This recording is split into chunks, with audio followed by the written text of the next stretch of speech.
बुधवार दिनांक 21 अगस्त 2024 से रविवार दिनांक 25 अगस्त 2024 तक भिवंडी तालुका के कोपर गांव में जिला परिषद स्कूल के प्रांगण में कोपर ग्राम पंचायत के सरपंच श्री हेमंत सूर्यकांत घरत इनके द्वारा श्रीमद् भागवत कथा सप्ताह का आयोजन किया गया।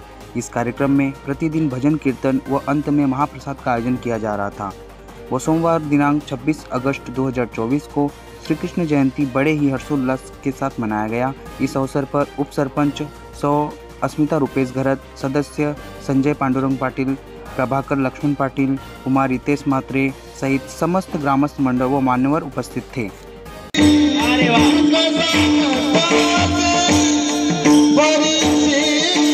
म्हणजे वसूच्या नंबर एवढी वसू किती आहेत आपल्याकडे? वसू आहेत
वसुदेव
की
सरपंच साहेबांची इच्छा आहे की आपल्या गावातील ज्येष्ठ चालवलेलं आहे, मग भजनाच्या द्वारे असेल, राजकीय क्षेत्र असेल, प्रगट होणारे महाराज मृदुंगमणी,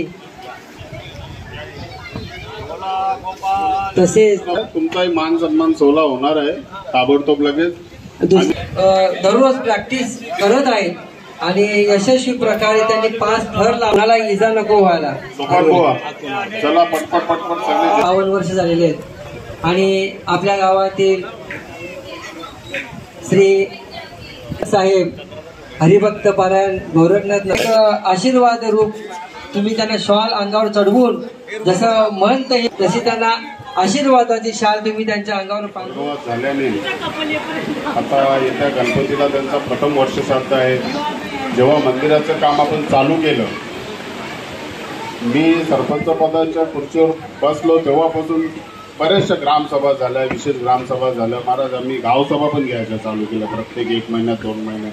कारण बरेचसे निर्णय ग्रामसभेमध्ये घेता येत नाही, ते गावसभेमध्ये घेतो. जे गावसभेमध्ये घेता येत नाही ते ग्रामसभेमध्ये घेतो. अशा बऱ्याचशा गावसभा घेतल्या, जमिनीविषयी मिटिंग घेतल्या. प्रत्येक मिटिंगला ते एवढे वयोवृद्ध 80 वर्षाच्या वरती होते, त्यांना चालता बोलता येत नव्हतं, तरी ते त्या मिटिंगमध्ये यायचे, आम्हाला मार्गदर्शन करायचे, मला फोन करायचे, हेमंत असं आहे. आणि त्यांची भाषा अरेतुरेची नव्हती. मी एकदा त्यांना बोललो का तुम्ही मला अहो जाओ करता. अरे हेमंत, मी 15 वर्ष सरपंच राहिलेलो आहे, सरपंचाचा मान कसा राखावा हे माझे शब्द असतात. आणि त्यांनी मला बरेचसं असं मार्गदर्शन दिलेलं आहे. थोड्या दिवसात मी आम्हाला ते मार्गदर्शन त्यांनी मला दिलेलं आहे ते मी सांगणारच आहे. एकदा ते इथून मंदिरातून पाया पडत जात असताना मला तिथे लक्ष्मण काकाच्या घराजवळ भेटले. ते चालताच येत नव्हतं त्यांना. एकदम सावकार गाडीतून उतरलो. त्यांना एका काका असेल तुम्ही गाडीमध्ये बसा, मी तुम्हाला सोडतो. त्यांनी मला घट्ट मिठी मारली आणि डोळ्यातून अश्रू काढले आणि मला बोलले का हेमंत, तू आता सरपंच पदावर आहे, विराजमान आहे, एकच इच्छा आहे, या वारकरी संप्रदायामध्ये मी आहे, लवकरात लवकर मंदिर बनव. मी त्यांना काकांना सांगितलं हा मंदिर एवढा सुशोभित आहे का आपला 7-8 महिन्यात 1 वर्षात बनणार नाही, कारण भरपूर स्टेप आहेत महाराष्ट्रात, तुम्ही बघा. तर त्यांनी मला परत घरी बोलवलं, काय लागेल ते मला सांग, पण मंदिर पटापट बनवी. ते मला बोलले की मी मरता माझी शेवटची इच्छा आहे. माझ्याही डोळ्यामध्ये आनंदाचे अश्रू आले आणि त्यांना सांगितलं काका मी लवकरात लवकर मंदिर पूर्ण करायचं काम करेन, पण जे विघ्न येत आहेत ते थोडंसं आपल्याला दूर करावं लागतील. एक विघ्न आलं ते दूर करता 2 महिने गेले. बरेचसे इलेक्शन आले, हे आले ते आले, त्या आचारसंहितामध्ये कामं पण करता येत नाही महाराज. पण त्यांना एक मी शब्द दिला होता का लवकरात लवकर पूर्ण. पण त्यांना 2-4 महिन्यामध्ये मृत्यू ओढवला, स्वर्गवासी झाले. आम्ही त्यांची शोकसभाही घेतली. त्या शोकसभेमध्ये एक माझ्या मनामध्ये एक निर्णय आला का या माणसाचं नाव ज्यांनी पूर्ण आयुष्य या गावाच्या सेवेसाठी घालवलेलं आहे, या वारकरी संप्रदायासाठी घालवलेलं आहे, ज्यांचा कुठेतरी यांची इच्छा अपूर्ण राहिली म्हणून कुठेतरी या आम्हाला सतत दिसतील असे एका ठिकाणी यांचं नाव कुठेतरी लागायला पाहिजे. तर मला बरेच 2-3 दिवस हा विचार दिवस रात्र भेटसावत होता की काकांचं कुठंतरी नाव आपल्याला, त्यांची जी इच्छा होती, भले मंदिर नाही राहिलं पण एक अशा मंदिरामध्ये आता भगवंताच्या मूर्ती बाजूला आपण मनुष्य जातीची मूर्ती नाही बसू शकत. कुठेतरी पुतळा बांधतात, कुठे हे करतात, पण तेही आपण करू शकत नाही याच्यामध्ये. म्हणून मी एक निर्णय घेतला आणि ज्येष्ठांच्या समोर मी तो निर्णय मांडला का हे आपले 15 वर्ष सरपंच होते, त्यांनी या गावाला न्याय द्यायचा प्रयत्न केला. आमची त्यावेळेला पूर्वी ग्रुप ग्रामपंचायत होती, पूर्णा, रानाल आणि कोपर. आणि कोपर गावाला आम्हाला काही हद्दच नव्हती, महसूल नव्हता आणि लोकसंख्या त्यावेळेला आमचा तर जन्म पण नव्हता, वडिलांचा पण जन्म नसेल, मला तर ते झालं असेल.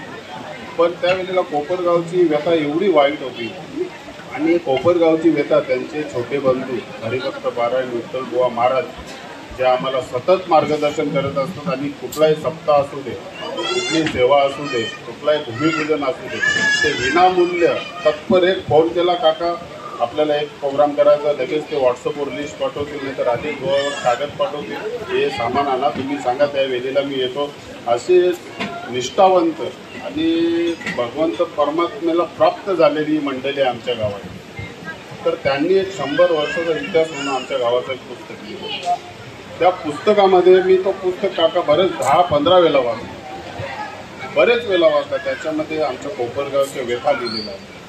मी असेनी आणि नसेनी असं त्या पुस्तकाचं वर्णन आहे. असेनी नसेनी, हां, रीडिंग कशी आहे ते, असेनी नसेनी. तर त्यामध्ये काकांनी बऱ्याचशा व्यथा मांडलेल्या आहेत. त्याच्यामध्ये त्यांचे बंधू जे आता वैकुंठवासी झालेले आहेत, हरिभक्त पारायण विभाजी कालिराम पाटील, ते आमच्या गावाचे 15 वर्ष सरपंच राहिलेले आहेत. त्यांनी या गावासाठी भांडून आम्हाला या गावाला न्याय मिळवून दिला. पूर्ण गावाशी भांडलो, कालेर गावाशी भांडलो, सगळ्या पंचक्रोशीने जे आमच्या हद्द आहे 4 गावाची सगळ्यांशी भांडून गावाला गाव पण मिळवून देणारे ते एकमेव सरपंच आमचे ठरले. आणि त्याच्यानंतर मी 11वा सरपंच, मला त्यांनी मार्गदर्शन केलं. आणि हे करता करता त्यांना वैकुंठवास प्राप्त झाला.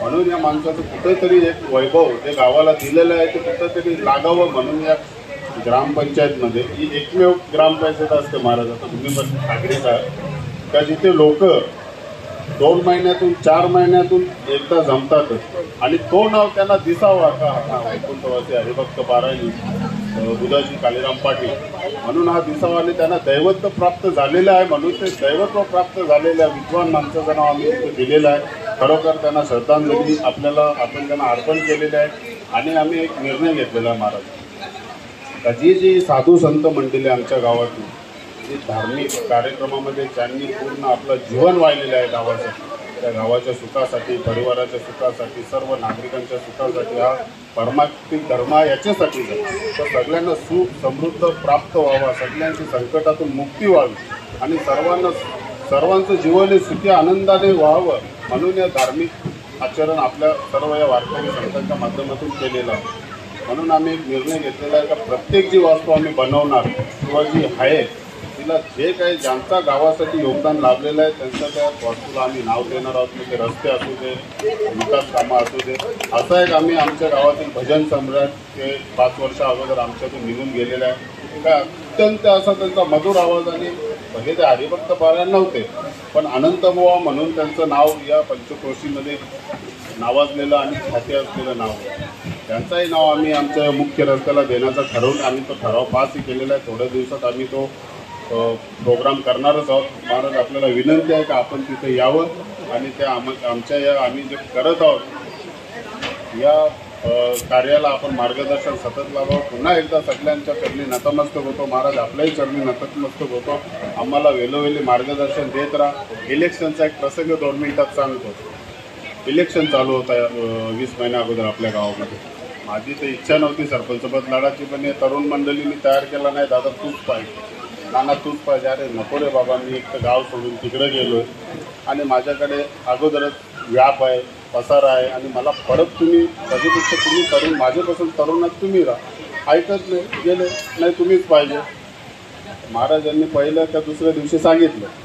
महाराजांचा आशीर्वाद एकदा तोंडातून शब्द गेला ना तर ते कडक असले का नरम असले का प्रेमाचे असले का तिखट असले पण तो आशीर्वाद असतो. कारण हा अनुभव मला गेल्या 10 वर्षापासून एक कल्याण डोंबिवलीचा मोठा नेता आपल्या ग्रामपंचायतच्या इलेक्शनमध्ये इंटरफेअर करत होता का नाही कोण आहे मनगरज याच्या विरुद्ध वातावरण तयार झालं पाहिजे. मला माझ्या मित्रमंडळीने इथेच होतो महाराजांनी मित्रमंडळीने सांगितलं का कल्याण डोंबिवलीचा निवडला सोडायला विषय कोण नेता हा नेता थांबा 2 मिनिटं. त्यांच्या समोरूनच तुम्हाला फोन लावला स्पीकर ऑन करून रुपयेची गरज केली ते त्यांच्यासमोरच का महाराज असं आहे म्हणतात असं आहे सोडा विषय तुमची तयारीला लागा आणि तुम्ही जिंकले असं त्यांनी मला शब्द दिला, आशीर्वाद दिला आणि तेव्हापासून मी जिंकलोच असं समजलो आणि खरोखर जिंकलो आणि ते जिंकण्याचा परिणाम आज मी या धार्मिक कार्यासाठी वाढत आहे. महाराज तुमचे परत असंच आशीर्वाद आमच्यासोबत राहू द्या. मनापासून धन्यवाद देतो. जय योगी.